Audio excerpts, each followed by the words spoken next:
From the I don't know what to say. I'm just speechless. to the I can't believe it.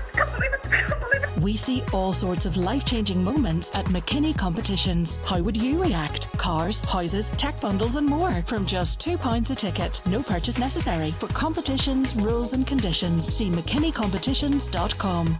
And so my mother always told me if something scares you, go and do it. Yeah, that's a good attitude to have. Yeah, and she also used to say that when a job doesn't make you nervous anymore, it's time to move on.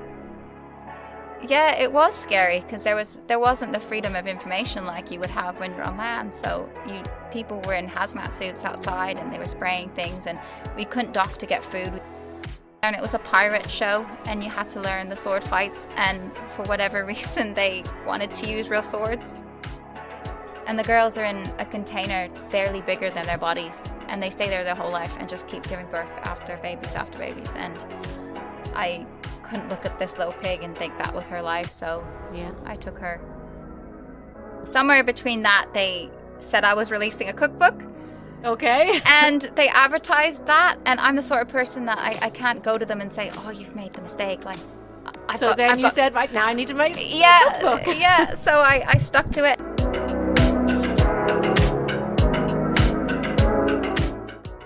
That was the voice of Gemma Winchester, who's the new general manager of the Omniplex Cinema in Armagh.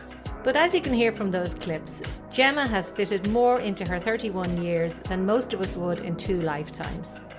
She's been an actress, a wig maker for Warner Brothers Australia, a comedian, a stunt woman, an air hostess, a writer, an animal activist, and I'm sure I've missed out on a few. This is your host Elaine Ingram, and here's Gemma to tell us all about her adventures, starting off with growing up in her homeland of Singapore. Hi Gemma. Hello. I just want to say before we even get started here that I came across you on Armagh, but it was basically what blew me away and made me want to speak to you is your CV, which reads like a movie. First of all, we're here in Armagh Omniplex, which you are now general manager of. Yeah. So congratulations. Thank you. Thank you. But I suppose you came from Singapore. Yeah. So you lived all your life in Singapore, and well, no, you lived in Australia. We'll get to that after. You lived loads of places. Yeah. But you ended up in Armagh in 2019 to take up this post. No, I was living in Australia. Been living in Australia for 15 years, and my mother was living in Bournemouth, and we wanted to get the family living back together again, and Australia actually weren't going to let them come in to Australia to live. Because my younger brother has Down syndrome, and they don't accept anyone with Down syndrome coming in to move. Really? To Australia, yeah. That's very unusual. It's very very bad. I wasn't aware of that at all. Yeah, so even though me and my brother had both been there for 15 years, we had a house. We'd bought a house and paid taxes, worked, and they said as long as he has a condition of Down syndrome, he can't move to Australia. And there was absolutely nothing we could do about it. So at that point, there was no way I was just going to, not be with my family. So we decided to leave Australia. And my mum was living in Bournemouth, and she said anywhere in the UK she would be happy to move to. So we just dropped a pin on the map. And you dropped a pin on the map? Yeah, here we are. Actually, I did that when I was 20. When I lived in America. That's another story. We won't go there, but that's exactly what we did. Yeah. Myself and my friends dropped a pin on the map. But so that's... Well, that kind of goes to show the kind of spontaneous family you come from, that you would even do that. And I suppose that reflects on your life and your career. I mean, you're 31 years of age, is that right? Yes, yeah. And your CV reads like, I said it reads like a movie. You have done pretty much anything that anybody could imagine you've done. You've been a comedian, you've been a stunt person, you've acted in a TV show and ads in Singapore, you worked on Carnival cruise line, you've been an air stewardess. Yeah. You work with animals, you've written a book. Yeah. Okay, we have to start. Yeah. We have to start at the beginning. So you grew up in Singapore. How did what was life like there? I didn't really know it to be any different than, I grew up there, but I was the only person. Were you actually born there? I was, yeah, and so was my mother. So my mother was born there as well, but there wasn't really many people that looked like me. But it was strange because I feel Asian inside, or always felt, like on my palate, like I'll eat rice and chili for breakfast. Right. And, definitely Asian. Not chips, not like I'm just very that way inclined. But it was strict. It's a strict country. You don't do anything wrong. And you're told from a very young age, if you do the wrong thing, you end up in jail. Really? Yeah. Singapore jails, they're kind of renowned, aren't they? They are, yeah. So they teach you that from a young age, and it's all about honor and dishonor of your family. So if you tell a lie or you steal something, it's bringing dishonor upon your family, and that's like the worst thing you can do. So it's a lot of family values. So it did teach me from a young age that family is your most important thing, having close connections with friends. And it was very culturally diverse. So, like, people ask me, Singapore culture, what is that like? But it's a mixture of Chinese, Indian, Malay. It's all kind of jumbled up, and you celebrate all the holidays there, all of them. Everyone goes to all of them, and it's all about cultural differences and celebrating. And yeah. So. And what language did you learn English there, or did you speak? Do most people speak English there anyway? Yeah, because English it's is so the diverse. first language. Yeah, so English would be your first language. I studied Mandarin for a little while, and also Bahasa Malaysia, which is Malay, but I don't really ever use it. So that's the thing about languages, I suppose. If you're not using them, you lose them. And Mandarin is meant to be one of the hardest languages in the world to learn in the first place. It is, yeah. So. Do you remember anything? I can count to 10. You can count. Yeah. Sounds like me with Irish. I learned Irish in school, and that's probably about the best I can do at this stage. I understand it better than I can speak it. So when I still shop there's an Asian supermarket in Belfast that I go to, and they can chatter away in Mandarin, and I'll understand what they're saying. But it's hard for me to then chirp in here and there a few words, but full sentences is a bit hard. Food-wise now, I mean, you're speaking about having an Asian market handy. Is there any how do you find the food here in Armagh? I mean, that must be hugely different. I know we're, quite diverse here as well. Yeah. We've come a long way in terms of the different kinds of foods you can get. Yeah. Because I suppose, everywhere's become very global now. Yeah. But do you find the food It's different? Actually, it's better than Australia, to be fair, just because in Armagh, in I think Northern Ireland, they have a higher spice tolerance than they do in Australia. So you're say spicy, and it won't be spicy at all. As for here, I go to the local Indian cottage, I think it's called. I went the other day and asked for a vindaloo and asked them to do it extra spicy. And so they'll... Oh, you're brave. Yeah, they'll do it. And I love it. I don't know, I think I've burnt the insides of my stomach I wonder or something. I often wonder about that. Eating really spicy foods, do you actually just build up a tolerance for it? You do, yeah. But children in Singapore, they're probably born eating spicy foods. They probably started at such a young age, so they have this really... You have it in school, yeah. So... I used to line up in school, and the cafeteria you could have food from around the world. So they'd have a Western stall where you could get chips and a burger, and then they'd have all the other stalls. And I would always get extra chili, even from, I don't know, it was a weird, I have a weird obsession with spicy food. So, right. Yeah. So I actually find that it's good here. There is a lot more spice. Australia did have it, but it was very hard to find. Whereabouts in Australia were you? Brisbane. Brisbane, yeah. Yeah. And when you moved over there then, and what age are you? 15? 15, yeah. Oh, but before that, hold on. Before we get to Australia, you. Sorry, I'm jumping ahead of myself here because there's so much stuff that you've done. You were in a TV show. Yeah, in Singapore when you were a kid. I was, yeah. So it was a pretty big show in Singapore. It's called Phua Chu Kang. And it's basically about a guy called Phua Chu Kang, who's a contractor, they call him. So he wore yellow Wellington boots all the time, and he was just like a builder kind of thing. And it was a comedy, like a sitcom comedy. And my dad was forever auditioning like me as a child to go into ads or being an extra. And I managed to get into, I think I was 7 years old, and I managed to get into the Kong. So I only had a few lines. I think I asked where the toilet was, and that was it. But yeah, it was, and it was an experience. It was, yeah. But you come from a theatrical background, so I'm not surprised Yeah. that this. You said your father pushed you. I don't know. Was he involved in the theatre? I know your He mother was, and wasn't, your no. grandmother. But he liked spotlight. So yeah, no, he didn't push me, but he liked the spotlight. But my mother, yeah, her mother was in the theatre in West End in London, doing costume design. Yeah. And then she went into costume design as well. And I can't. Which brings us to our wigs. Yeah, the wigs. Yeah. So I couldn't. Well, when I moved to Australia, basically it was, we left Singapore because the options for university for my older brother were limited. So he had to do 2.5 years in the military. You have to do compulsory. Does everybody have to do that in Singapore? All the boys do have to. All the boys. Yeah. What about the girls? The girls don't have to do that? Girls don't have to do it. They do sometimes do a lottery where they randomly select a year, and then a few girls will have to go just to do it. But no, it's generally the boys, just the boys. And what age is that from? 18. From so 18, yeah. They have to do 2 years. 2 years. 2 years, yeah. Yeah. And then they have to do reservists every year until they're 40. Really? So they have to go back for a month every year until they're 40 years old. Okay. Yeah. So it's quite regimented over there. Very much so. Yeah. Yeah.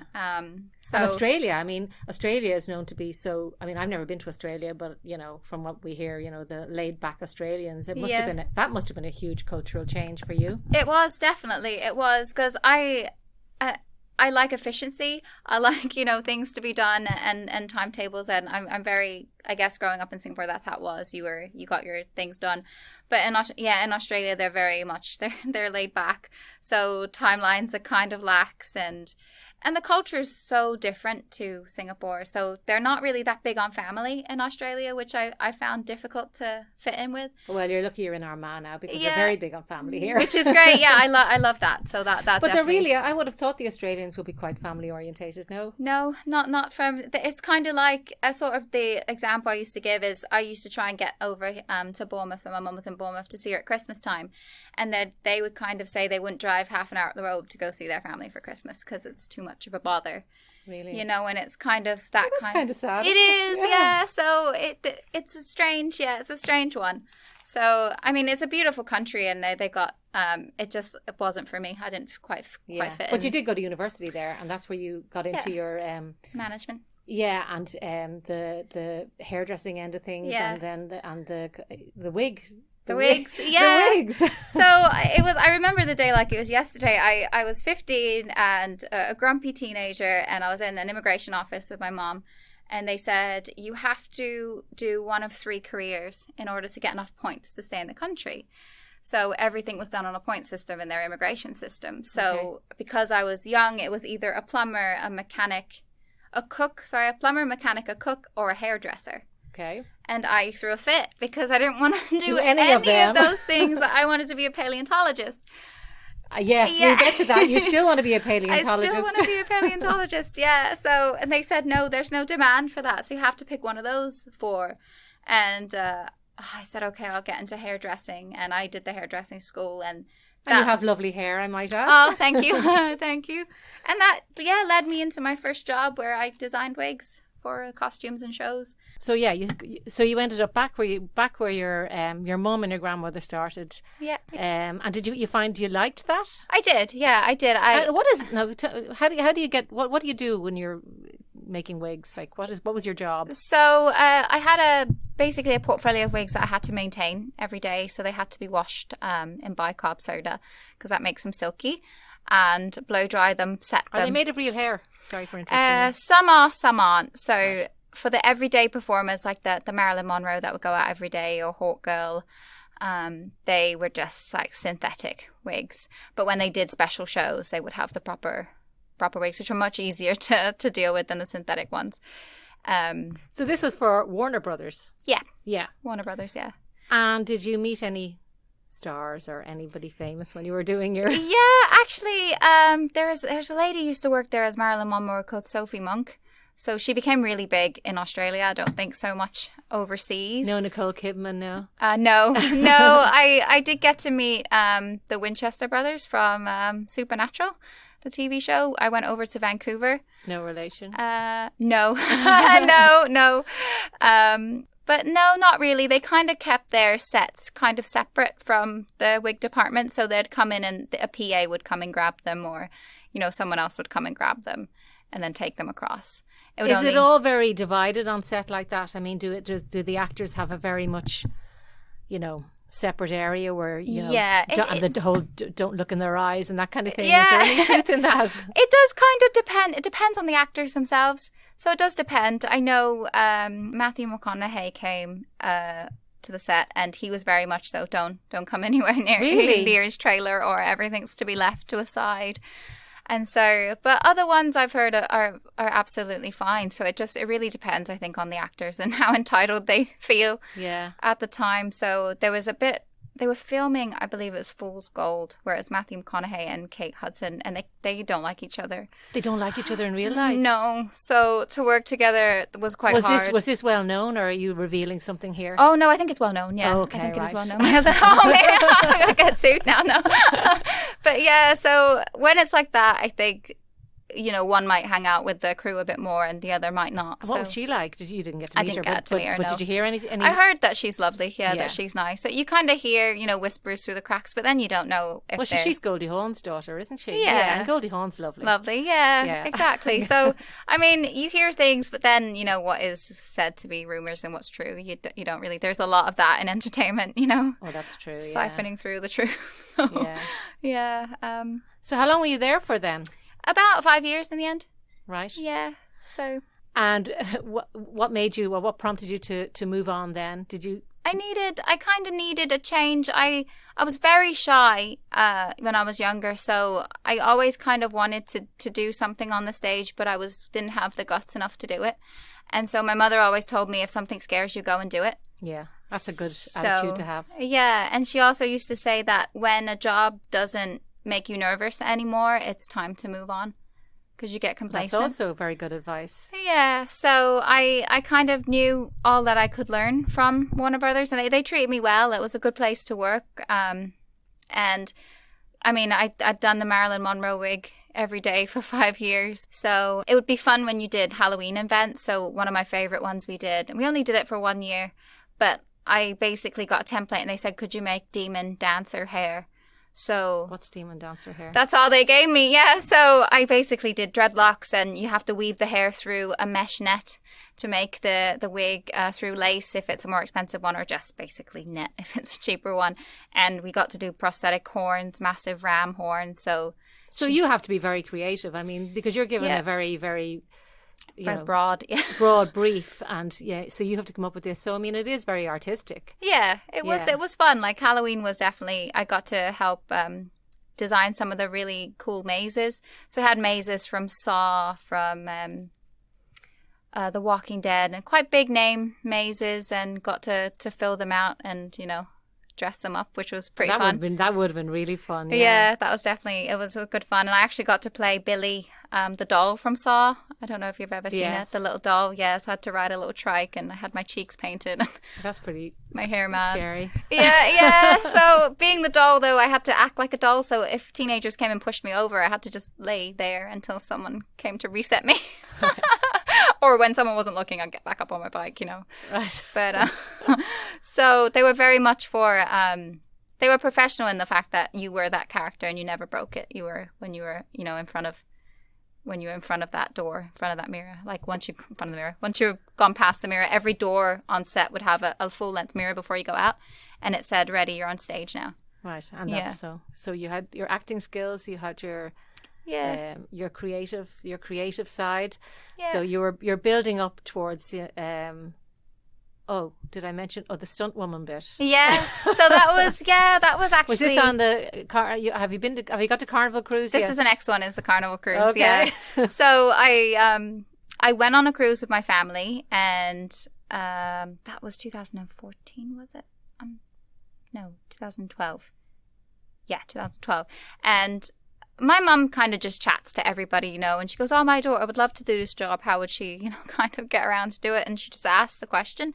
And they said, "I'll go onto this website and have a look for when they hold auditions." And it was only a few months later they held auditions in Sydney. So I flew myself to Sydney, stayed in a hotel. What age were you at this stage? I would have been 22. Oh, right. Okay, so you were Yeah. older. Yeah. 22, 23. And yeah, I went and it was 100 people auditioned. Did you go by in yourself? a big room. Yeah, I went by myself. Yeah, I was very independent. Yeah, my first trip, I think I was 20 years old, 19 or 20. I went to New York and Vancouver by myself. Well, you've been to 73 countries. Yeah. Which is insane. It's a lot, yeah. Yeah, most people would be lucky if they got to 20 countries in their lifetime. Yeah, I just liked it. I like learning and travel. I just, there's something about going somewhere and I don't know. Yeah, that's my, I guess, my addiction is travel, you know. Is there anywhere you haven't been that you'd love to go? Yeah. Because there's no point in me saying where have you been because you're not going to list 73 countries. So where have you not been? Yeah, I haven't. There's a few places I really want to go. I really want to go to Iceland, see what it's like there. I haven't been anywhere in Africa, so I really want to go to Egypt. Right. I want to go on a stay anywhere in Africa where I can stay and maybe care for elephants that have been injured for a month or so and just live in a hut and be with people and help animals. Like that would be great. And I really want to go to Borneo and see I think it's Borneo where they have the orangutans that need looking after. And just to see the animals that may not be here, you know. We have you here now. You're going to be staying here for a while, right? Yeah, no, definitely. Well, one of the reasons as well we picked Northern Ireland was I met a fella on the ship. A fella on the ship. Yeah, a fella on the ship. And he's from Dublin. So the closest we could kind of get where we could live and not have immigration issues was here. So okay. Yeah, because you needed to be somewhere in the UK. In the UK, yeah. So you're on the island. Yeah, yeah. And it's only a short drive for me. It's only 2 hours. I used to drive 2 hours to work, so it's nothing. So Carnival Cruises. Yeah. You got that job, and what did you do there? I was an entertainment host. So you come on and they just throw you in. You learn by sink or swim. You get on board and that's it. The person that you replaced is left that same day, even if you're brand new. Okay. So the first thing you do is you go up and there's a sail away party and you got to do these lines. I suppose you got a captive audience on a boat, right? They're not going to go anywhere. No, exactly. Yeah, that you do. And you go up and you do line dances, I think is the first thing you do. And I didn't know any of them. I was just fumbling around and just trying to, fit in. And you do trivias, you host shows, you present shows. Game shows. So it's very much a management sort of job, is it? It's but hands on. It's very hands on, yeah. So you run your own kind of. You'd have a room. If you're in the main theatre, it could be 2,000 or 3,000 people, and you do your show. So if it's say they run Cluedo, the mystery, and you have your cues, and you go and you basically it's like a mini theatre show that you act in. And then, you already had a background in that anyway, so you were probably quite confident at that stage in your acting abilities and and being able to get the crowd to play along with you and stuff like that. Yeah, and it's about being. I think it's about being really relaxed. So they're there to have fun and have I've had mishaps happen on stage, really bad ones. Like my skirt. I know my cruise director, if she ever listens to this, will be mortified. But I ran the comedy club, so I would do comedy sets for 10, 15 minutes. Oh, yeah, you're a comedian. I forgot to mention that. On the ship, yeah, on the ship. So I normally would have a room of maybe 300-400 people, but a really big comedian was coming on, and so he was very popular, so they decided to change him to the main show lounge, which was 2,000 people. And so I was used to my little stage and my microphone that was wireless, and being able to walk around and move around the stage because I like to move when I talk. I'm quite animated that way. And I did my normal set as I would normally, but I had a corded microphone. Do you have to be funny? I mean, are you just funny? Yeah, apparently, I don't think I am, but people laugh when I tell them my life story. They're like, oh, that's funny. Or I've done some pretty silly things. Like but with this one, I had the corded microphone and I had high heels on and a bangly, tangly bracelet. And I was walking around the stage and the cord kept caught underneath my heel. And so I bent down to move the microphone wire from under my heel. And I had a skirt that had a two-way zip. I don't know if you've seen them. Normally the two-way zip's at the back of this dress, but this design, the two-way zip was in the front. All right. And I'd unhooked it from under my heel and my charm bracelet got caught in my zipper on my skirt. I can see where this is going. And I yanked it and I yanked it again and it ripped the zipper and my skirt fell off. Did on people the think stage. that was part of the act? They did. They all cheered. Yeah, they all cheered, and they were like, "Yay!" Over 18 show. And I ran off the stage. I was mortified. It was terrible. You should have played along and pretended that it was part of the act. I was just in my knickers. Like I didn't want to stand on the stage anymore. So after that, they knew me as always wearing Mickey Mouse stockings. So black full-length leggings. I always wear black stockings under everything now because of just in case my skirt falls off. You were traumatized. Very much so, yeah. But I just used to share stories about things I used to do. Like I went swimming with some sharks. And really? Yeah, where was that? That was somewhere in the Bahamas, I think. And they were nurse sharks, so they were just, I'm one of those people that I'm not afraid of. I probably should be afraid of some animals, but I'm never act afraid of them. And I was like, well, if I ever get mauled, my last words, oh, look how cute you are. Okay. So I went swimming with sharks, and everyone joked that I'd come back bandaged up and I'd be injured. Well, you didn't just hop into a shark pool. You were obviously supervised. It was on a tour. Yeah. So were you in a cage or anything? No. You were just off a boat, and then kind of shallow water, and you could feed the little nurse sharks they were. And I didn't listen to the tour guide because I wandered off and just wanted to go see the sharks on my own because I was like, I'm on time limit here. I got to go. And I fell on some fire coral. And fire coral is this red coral that's under the sea that has a delayed reaction of about 1 minute to 2 minutes. So you don't know how bad it is. It burns you. It burns you like you're on fire. Right. And the guy came over and he goes, you need to get back to the ship immediately. Like it's all on your legs. You got to get back to the ship immediately. And I said, why? What do you mean? And he goes, that's fire coral. And I thought, he's like, it's going to burn you. And I thought because he knew I was a comedian that he was joking with me. Right. So I rubbed more of it on myself. Oh, God. Like an idiot. So then, I was burning really, really badly all over. And so I went back to the ship and I was covered head to toe in bandages. I've never heard of this. Fire coral. Is it coral around the reef areas? In the Caribbean, I think the warmer climates they have the fire coral. Yeah, right. It's just it burns you so bad. It really, really, so really did you stings. end up like with bad burns in your legs? No, it went away. They put vinegar on and it stings, but it goes away. Okay. But I was bandaged up, and then I started my set that night was I went swimming with sharks, and I got attacked by coral. So the sharks were fine. So kind of I tend to fall into having things like that happen to me, so then I just talk about it and people have a laugh. Get ready to shake up summer with the Get Active ABC Sunshine Fill programme for kids and families. Get set for land-based adventure at our summer schemes, or why not get adventurous and maybe get wet at our Splashtastic Water Sports Summer programme. There are so many things to do, and all we need is you. See getactiveabc.com/summer for all the details.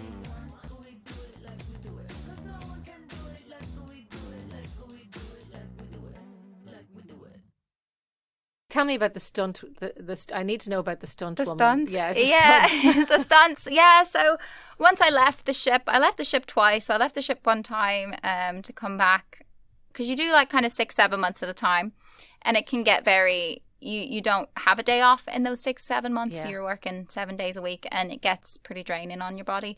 So I think it was 11 months. And I said, I'm going to have a break for a while. So You don't get any break in all that time. You're just on the boat. Yeah, that's it. You do. You get time off in the day. So say if you dock somewhere, you get a few hours off that day. You can go check out the port and then come back. But you will work that night. So there's no full 24 hours off unless you're very sick. Yeah. And they give it to you off. But it's all in the experience. It doesn't feel like it does on land because there's no commute time. There's no... And when you really enjoy what you do, it doesn't really feel like a job either. You want to go and tell the jokes, you want to, have a laugh. Yeah, I suppose, yeah. But the stunts was basically, I didn't want to go back to Warner Brothers because it was quite a long drive from the house that I then had. It was about maybe 2.5, nearly 3 hour drive. So I looked for another kind of theme park type of place.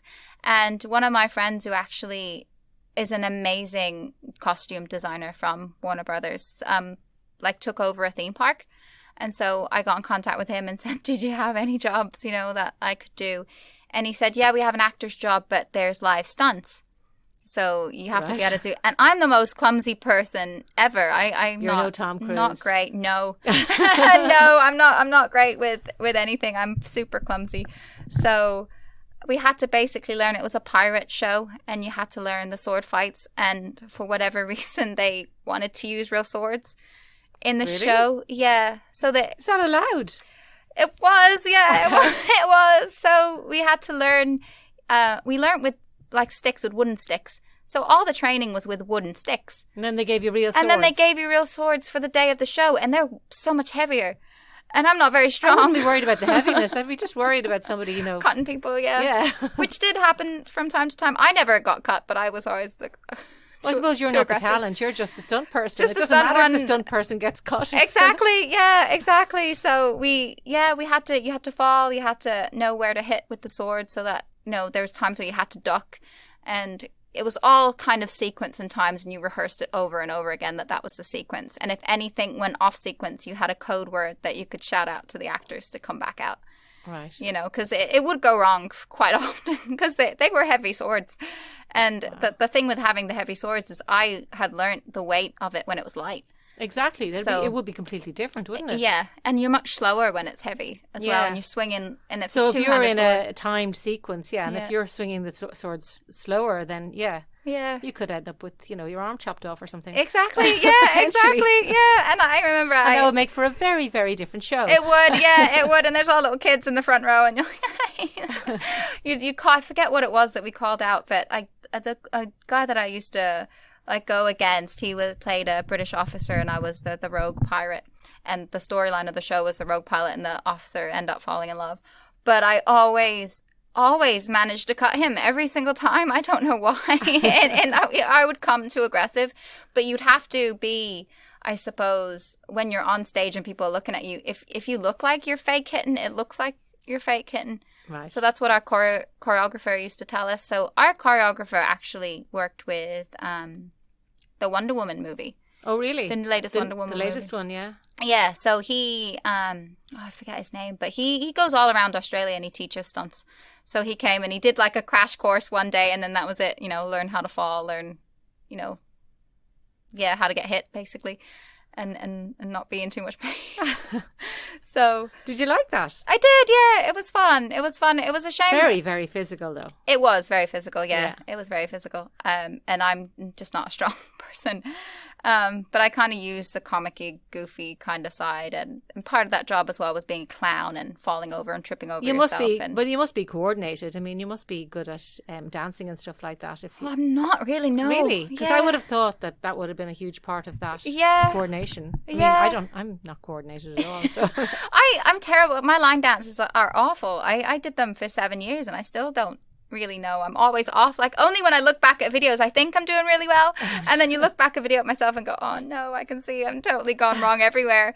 So yeah, I did the stunts okay, but because I could fall all right. Yeah. I'd done it all my life, so but yeah, it was a shame in the end. It was just where it was situated that it didn't really get many visitors or many guests coming in. Right. So they ended up just cutting their shows completely, which was really sad. Yeah. The first thing they got rid of is entertainment when they do cutbacks in companies if entertainment goes. So I suppose that's true, yeah. yeah, so that was sad. But the actors that were there have gone on to done a few movies. One's on a TV show now, I think. So they've gone on to do their own things. And yeah. what did you do then after that? How long did that last for? That was wasn't that long. It was about 6 months, I would say, 6 or 7 months. I did that for, and then I went and became a hostess, flight attendant.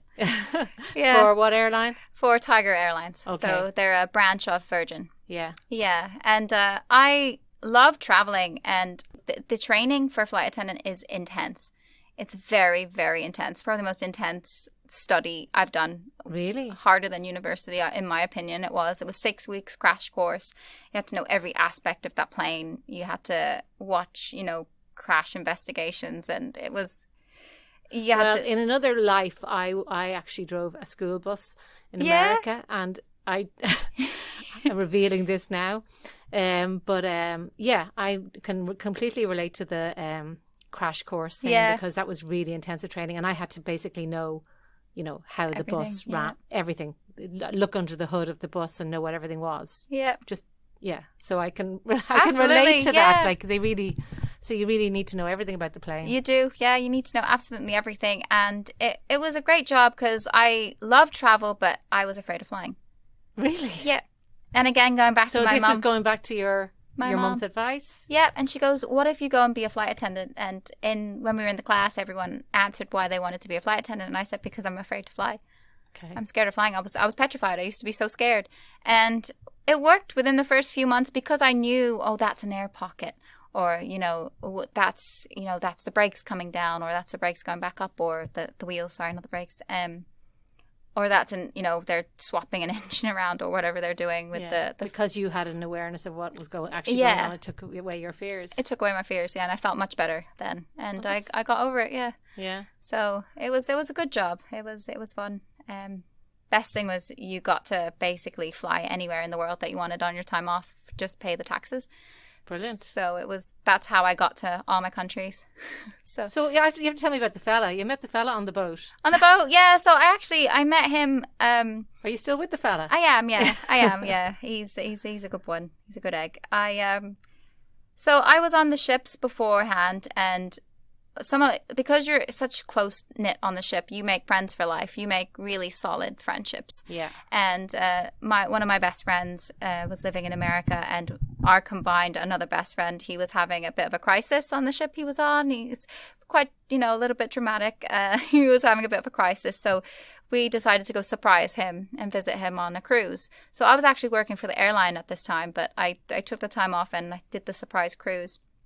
And while we were there, she had said to me, my friend, "Oh, the fella in the band who's the drummer is a really nice drummer. guy." It's always the drummer. The isn't drummer, it? yeah. And I said, no, I'm not interested. I'm really not interested. And she goes, "I'm on ship, men on ships. I just know they're not to be trusted." And the musician also not a good combination. That is not a good combination. Yeah. Yeah. And I said no. On paper, anyway. On paper, yeah. And he came over and he was really nice and charming, and there were other Irish lads in the band, but they were from Kerry and I couldn't understand a word they said. Okay. So he was the only one I could kind of understand what he was saying. And I still was like, no, I'm not, not. And I was clapping to the band at the end of the night, and my watch had broke and busted apart. And this was a watch that my little brother, who's got Down syndrome, got for me. So it was so sentimental. Special, yeah. And I was there trying to pick up all these pieces, and people were stepping on my hands and, not just drunk and whatever. And my friend goes, "Oh, just leave it. We'll find some extra screws when we go to another shop or whatever." So I picked up the main pieces, and then that was it. And then the next day he comes up to me and he picked up every single piece of that watch. Oh. Yeah. And he goes, "I just don't know what it would mean to someone. So that's just that." So that was it. That was it. That was decided, it. Yeah. We would just talked for 3 years. We would just talked online for 3 years. Oh, really? Yeah. He just talked online, and that's how I knew that, yeah, he loves animals and he's really connected in that way. And just never, the thing that appealed was that he never tried anything. He never tried to be anything more than just my friend. Yeah. And he was thinking the same thing, telling his friends, "Oh, I really like this girl," and I was saying this, "I really like," but he's not making any moves, and I wasn't making any moves, but we were really good friends. So it took first. 3 years for you to realise that you were actually meant for each other. Yeah. Well, that's a very romantic story. Yeah. So yeah, he's a good egg. And when we went on our next ship, then I left the airline, and we went on a ship together. Then just pre-pandemic. What's his name? Chris. Chris. Okay. Yeah, he'd be like, "Oh, you're talking about me." No, yeah, it's the passion that he has for animals as well. Is just Tell me about your love for animals now. You said you wanted to be a paleontologist. Yeah, so dinosaurs. Well, that's dinosaurs. I suppose they're dead, but I guess I don't know. I always grew up with animals and being around them, and I have this. It's like I feel bad. I have a constant feeling of feeling bad for anything that I see that's, even if it's a wasp, like there was a wasp in here the other day and I caught him in a cup and I took him outside and gave him a bit of Coke. Right. There's something so innocent and pure about animals, and they've always been good to me and kind to me, and I just love them. I bonded. I had a dog called Emma because I wanted to call her Gemma, but I got her when I was 2 and she lived to be 18. So we always had animals around, and the Singapore Zoo the animals are very open, so you can have the interaction with them. And I just fell into wanting to rescue animals. So Australia, when I was older, I managed to rescue my first dog, was Mango, and he was, still have him, and he's 15 now, and he was set on fire. Oh dear. And beaten and left, and he'd been in the pound for 2 years, and they said he was unadoptable, unlovable. He had to go. And my friend worked in the RSPCA there and said, "You're the only person I can think of that would take this fella. Would you take him?" And I said, "Yeah, I'll take him." And I remember looking at him in the cage, and he was so scared. And I said to him, "Look, if you never want to give me a cuddle, that's fine. You'll always have food, you'll always have water, you'll always be safe."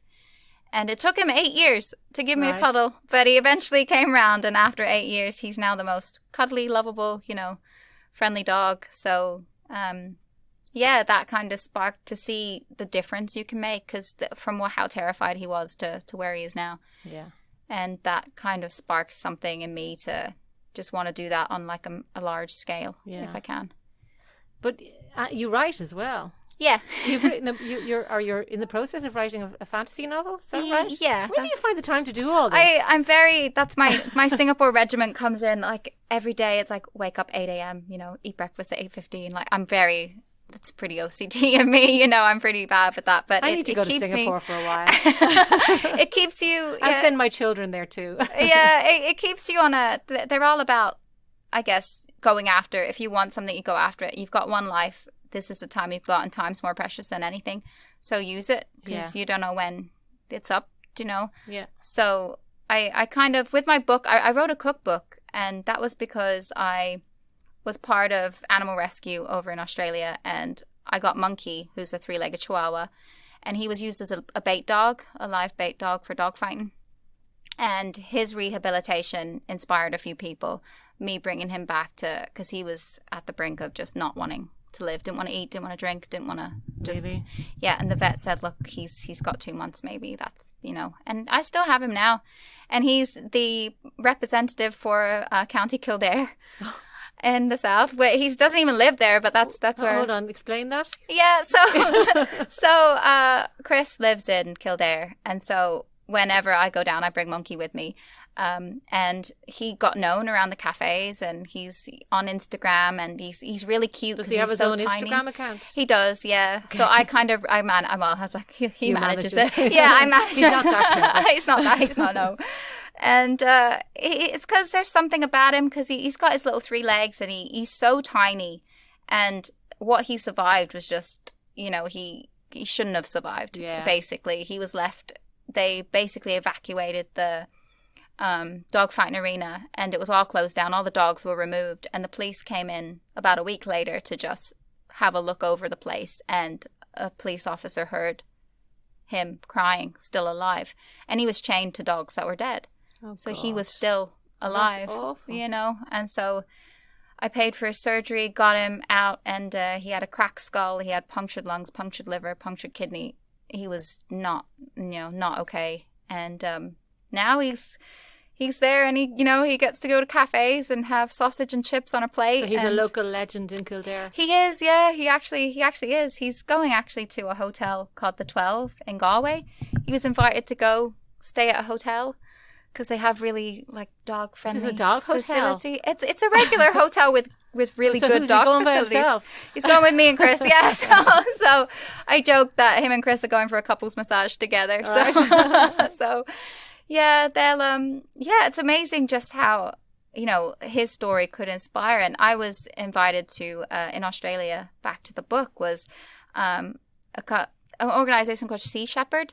So they do marine wildlife conservation, and they found out, how'd they find out? I don't even know how they found out about me. They found out through me, I think, because I started something called Veg Out, and I did little videos on YouTube about basically how to make vegan meals and things. Are you a vegan? I am, yeah.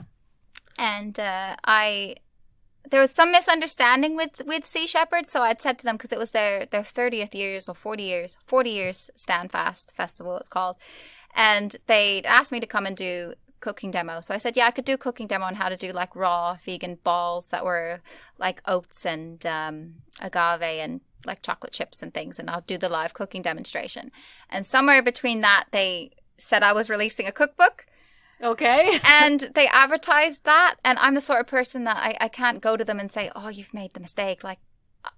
you said, right now I need to make yeah. So I stuck to it, and every day after my flight, so if I was in a different city, I'd go straight to the hotel room and I'd write, and I'd fly somewhere, go to the hotel room and write. And I got the book out, I got it ready, and published it for the Stand Fast Festival for Sea Shepherd, and I was like, no, I stuck to the advertising. So you're now a writer. Yeah, I'm now a writer. So and you're writing a fantasy book. Fantasy book, yeah. So I'm a nerd. Is this a genre that you like? Yes. So I'm a nerd. I love like Harry Potter's and Lord of the Rings and that kind of fantasy thing. So I started writing it when I was 12. Okay. And I just never. It was a dream I had.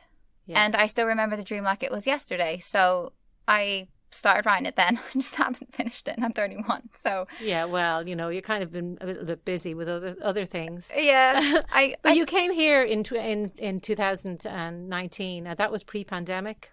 It was, yeah, just about, and we're so lucky we got out then, because I mean Australia just shut down. Shut down, yeah. Yeah, and we left Australia, because they weren't ever. We came to the sad realization that they would never let us be together as a family there. Yeah. And my mom, was getting older, and it was time to make that decision.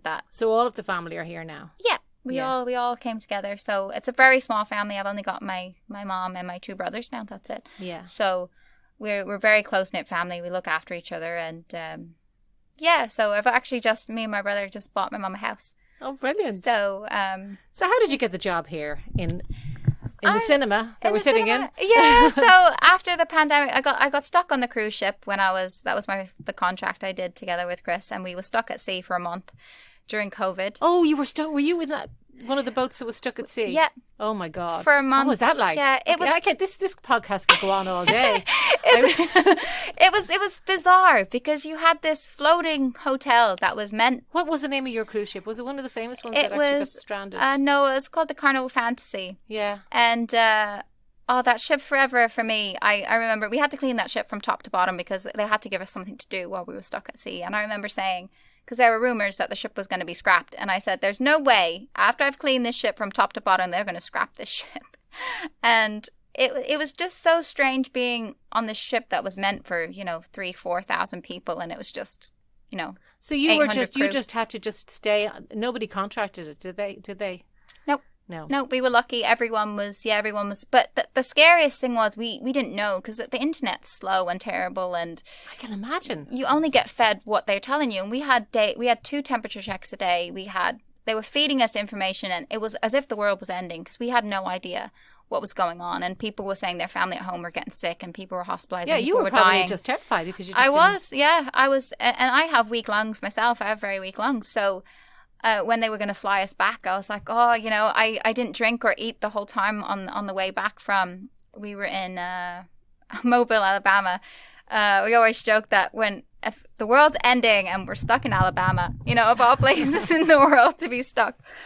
And yeah, it was scary, because there wasn't the freedom of information like you would have when you're on land. So people were in hazmat suits outside, and they were spraying things, and we couldn't dock to get food. We couldn't dock to get water. Did you have to stay in your cabins or anything, or were you? No, they let us go around. Yeah, we let us go around. Because you were in your own big bubble. We were on our own bubble. Yeah. So slowly we had information for people to being sent home, and when they got flights available, they treated us really well. They looked after us. They kept us as informed as they could.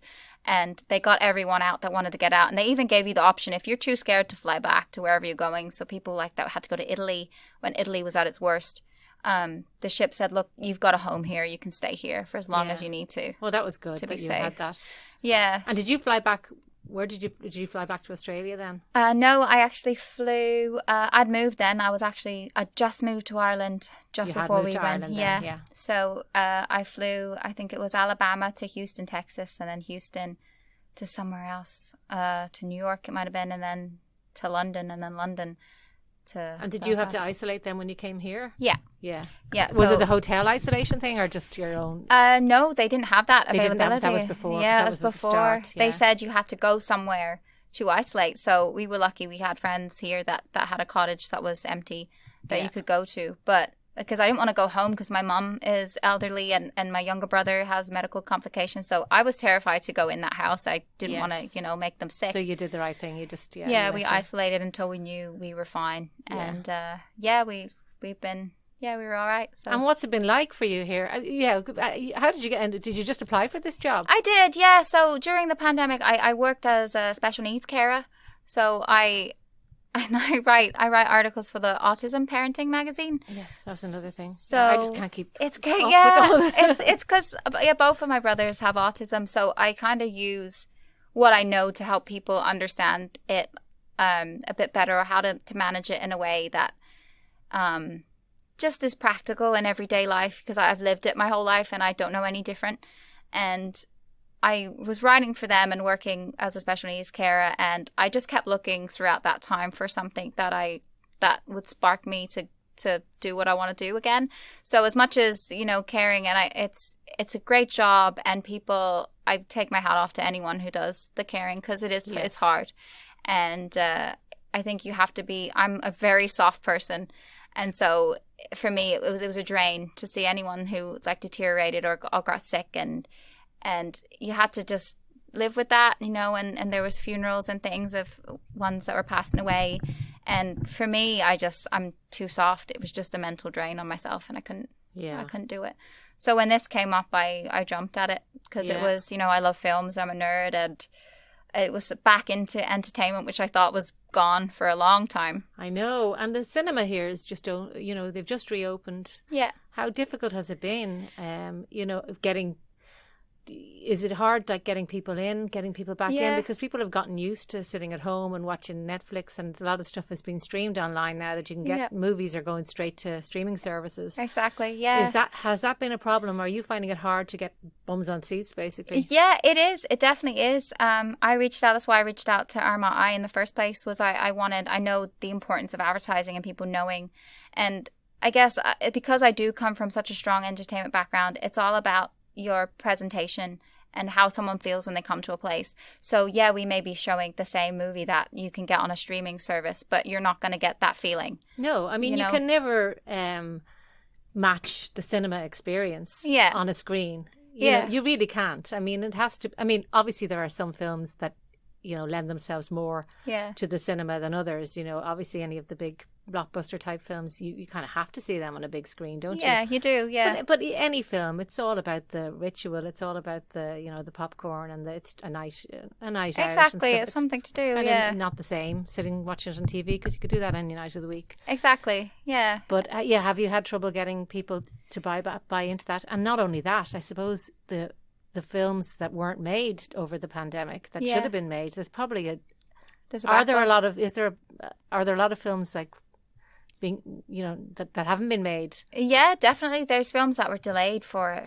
ages. Like, I believe even Free Guy, which is out at the moment. That my daughter went to see it. In Newry, actually, the other day. She said it's brilliant. It's brilliant. Yeah. See, even that movie, I think, was filmed a long time ago. It was just getting. It's now more of a, you know, people being pinged, or people having to self-isolate, and it having a disruption in the distribution. So some of the films are made, but they just, getting people together to be able to get them out has been difficult. And there are quite a few films coming out towards the end of this year. So, I mean, we're going to have a blockbuster in every screen here, because we only have the 4. So for Christmas time. So hopefully, I think people are starting to realize that we are back open. But I'm very much about, like, it's having a chat with people, being, you know, making them feel like it's not just, okay, next person. It's, you know, how did you like the film? Did you like it? Like, I don't know, just having that kind of. I even said to Omniplex that I want to do a few events. So hopefully, I can't leak what they are yet, but that should be good. Should be doing some little events and be able to get more people in. So, do you have to have people separated now? I'm not sure. I can't keep up with the rules anymore. I know that in some cinemas you had to be, you know, certain. You can only half fill the you know, you can only half fill it, because people have to be socially distanced. Yes. Is that still a thing? It is. So it was 2 meters at the beginning. So that would have meant if someone booked a seat, 2 seats everywhere front, back, sides blocked out. They lock out automatically when you book your tickets. Now it's 1 meter. It's 1 meter, so you can let more So people in. you can let because more that must people in. be financially difficult. I mean, Yeah. it's hard enough to make money. It's hard enough to fill a cinema anyway, but when you can't have All the seats, all yeah. the seats filled, that must It's difficult. it must be expensive. It is, and it is kind of difficult to when friends come in, or say one's booked online and friends want to come in. It's trying to explain that those COVID bubbles, you can't sit next to each other then because those seats have locked out. Because So even if people are together and they're in their own bubble, they can't sit beside each other. if they are together, they can. But the thing is, with booking seats, you see, if they book them at If they different book them times, online. yeah, they. But will, if you just they will- came in and bought the seats, could you do it that that's way? fine. Yeah. So we just want to keep the bubbles together so it's safe, and anyone with children, that to make sure that they don't run around, and as kids want to do sometimes. It's hard because it's still, COVID's still a very big thing, so it's taking the precautions, but everyone has been really good. They've been really good at the rules. I think it's very well understood, that it's a pandemic, so Yeah. they kind of do understand that it's you have to sit in the seat you're allocated, and there's a reason why there's a gap. Yeah. And do you find a reluctance for people to actually go to the cinema for that reason, because of COVID reasons? People are still scared. Yeah, definitely. I mean, people are still scared because of it's an enclosed room. We do have ventilation and things like that. It's a big space though too. It's an a big enclosed space. room, but it's a big space. Yeah, It is, It's not like yeah. people are walking around. It's not like a bar or something like that. When you're in your Exactly. seat, you're in your seat. Yeah, exactly. So I think people just it's getting back. People are out of the routine, So it's getting back out and doing things. I suppose it's trying to encourage people that try and restart the world again. Yeah. Yeah. Have you got any good movies coming up or anything? What do we have coming up? We've got I should know this. We do have a few Marvel movies coming out soon. I'm sure they'll be popular. They will be, Marvel yeah. movies And then always Bond is are. coming out soon. The new Bond, yeah. We've been talking about this one for years. Yeah, It feels- exactly. It Yeah. feels like years. Yeah, exactly. So that comes out soon. I believe Venom. Yeah. So there's a few coming out. Yeah. Yeah. And you think it'll get back up and running, hopefully properly soon? Yeah, I hope Yeah. so. I mean, we do our best to advertise and let people know and give feedback, and it's about listening to what people want as well. As I said here, if we don't have a movie, say, and someone wants it, if enough people ask, it's my job to then ask, can we show it? Yeah. So Well, I mentioned to you before we started this about the film Wildfire, which is yeah. which is Kathy Brady's and your director, and I'm hoping to get her on the podcast soon. So yeah, there's a request from Lovely. me to get Yeah, that film in. definitely. Yeah, definitely. Yeah. Yeah. And what about you yourself now? Are you going to stay here for a while, or are you going to go off to Gorillas in the Mist? Yeah, I'm going to be here for a while. So the plan eventually is to open a animal rescue sanctuary. So I've kind of sort of started a Here in Armagh? here somewhere here. Yeah. So I've got a little pig called Hamlet, and so she's a little baby at the moment. So she's my latest little That's a very girl. cute name. Yeah, Hamlet. Yeah, she was off to be bred. So she's only 3 months old, and from 4 months old they're bred their whole life, and they live in a cage, and that is it. Terrible. And she's a Juliana pig. That's really cruel. It is, yeah, it is. And she's a Juliana pig. They don't grow to be that big, but they're obviously not what people think, tiny teacup pigs. But just, I've always wanted a pig because of how intelligent they are, and it's always made me curious about them. And to just hear a lot of animals that have been stuck at the port in Belfast, and because of regulations and Brexit things. and all that. Yeah. It's It's been difficult, so a lot of animals need help at the moment. And so I heard about this little Hamlet, and I would save them all if I could. And that's my hardest thing, is going somewhere and you have to pick one, and I don't want to have to pick one, you know what I mean? And so it ended up being between a little boy and a little girl, and they were both going off to be bred their whole life. But I looked at the conditions the males had, and they had a field, and it was one male in a field, and he had grass, and he had, room. And the girls are in a container barely bigger than their bodies, and they stay there their whole life and just keep giving birth after babies. And I couldn't look at this little pig and think that was her life, so I took her. So the hope is to start an animal sanctuary so you can get more of those Yeah. stranded animals. Yeah. Save as many that's my dream, is to just save as many animals as I can, and all kinds, like disabled ones that, you know, I had a dog that had epilepsy before, and just anything that needs extra care, that the ones that aren't wanted. I want the ones that aren't wanted. Yeah. So well, I have no doubt, Gemma, that you will go on and do that, because you're the most driven person that I have in a lovely way. Yeah. Thank you. You definitely just go out and do it. You don't just talk the talk. It seems like you definitely walk the walk. Yeah.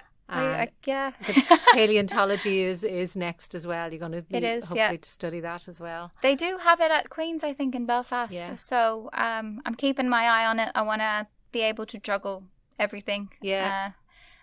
So yeah, I do want to learn about that, just because it's been something I've always wanted to do, and I don't want to get to an age where I go, I wish I could have gone on a dig sometime, or you know.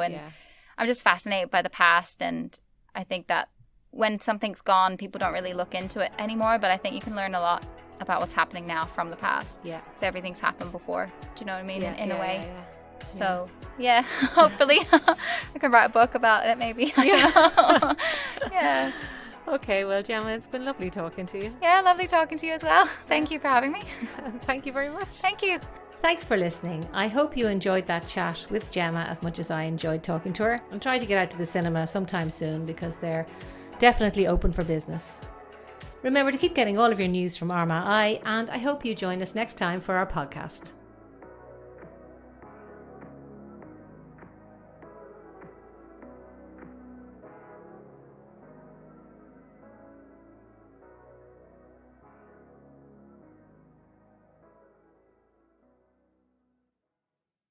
From the I don't know what to say. I'm just speechless. to the, I can't believe it. Can't believe it. Can't believe it. we see all sorts of life-changing moments at McKinney Competitions. How would you react? Cars, houses, tech bundles and more from just £2 a ticket. No purchase necessary. For competitions, rules and conditions, see mckinneycompetitions.com.